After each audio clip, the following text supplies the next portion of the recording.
ایک ریڑھی والا باپ گلی گلی گھوم کر پرانے جوتے بیچتا تھا۔ بیٹا اسکول میں ٹاپ کرتا، لیکن دوستوں کے سامنے شرمندہ ہوتا کہ اس کا باپ جوتے بیچتا ہے۔ بیٹے نے ایک دن غصے میں آ کر کہا، ابا، میں نہیں چاہتا کہ آپ میرے اسکول آئیں، سب میرا مذاق اڑاتے ہیں۔ باپ خاموشی سے پلٹ گیا، مگر دل ٹوٹ گیا۔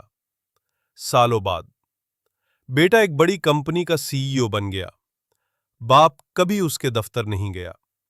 ایک دن باپ کا انتقال ہو گیا۔ جنازے کے بعد بیٹے کو ایک پرانا لفافہ ملا۔